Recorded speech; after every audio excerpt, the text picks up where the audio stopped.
మరి అక్కడ కావాలనే దురుద్దేశంతో అధికారం చేతులు ఉన్నాయని చెప్పి, ప్రభుత్వం చేతులు ఉన్నాయని చెప్పి వారు చెప్పు చేతుల్లో నడుస్తున్నటువంటి పోలీసు అధికారులను చర్య తీసుకొని ఈరోజు మా సుమన్ గారిని మరి అక్రమ అరెస్ట్ ను తీవ్రంగా ఖండిస్తున్నాం.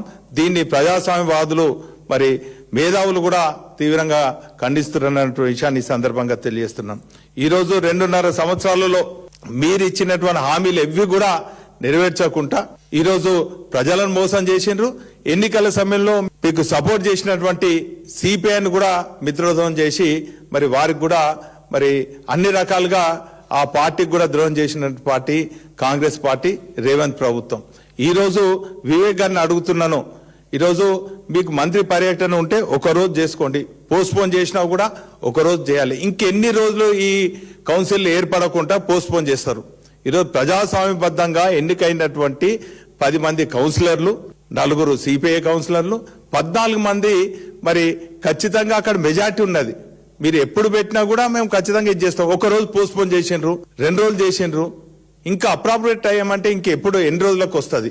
ఈరోజు మీరు చేసే చర్యలు తాత్కాలికంగా మీకు విజయం సాధించవచ్చు, కానీ ప్రజాస్వామ్యంలో ఇటువంటి చర్యలను ప్రజాస్వామ్యవాదులు ఎవరు కూడా హర్షించరు.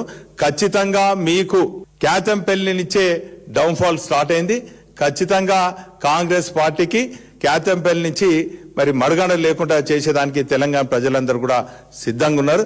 ఇప్పటికైనా కూడా మరి కళ్ళు తెరిచి మరి ప్రజాస్వామ్యాన్ని గౌరవించి ప్రజాస్వామ్యబద్ధంగా ఎన్నికైనటువంటి మెజార్టీ పార్టీ అయినటువంటి బీఆర్ఎస్ పార్టీ, సిపిఐ పార్టీని ఇద్దరిని కూడా మరి అక్కడ కౌన్సిల్ ఏర్పాటు చేసి చైర్మన్, వైస్ చైర్మన్ గా ఎన్నికయ్యే విధంగా చేస్తేనే మీకు మరి ప్రజలందరూ కూడా హర్షిస్తారు. లేని ఏడల మరి ప్రజాస్వామ్యవాదులందరూ కూడా మీకు ఖచ్చితంగా మీకు మీ పార్టీకి సరైన సమయంలో సరైన రీతిలో గుణపాఠం చెప్తారన్నటువంటి విషయాన్ని కూడా ఈ సందర్భంగా తెలియజేసుకుంటూ మరి ప్రజాస్వామ్యవాదులందరూ కూడా దీన్ని ఖండించాలి.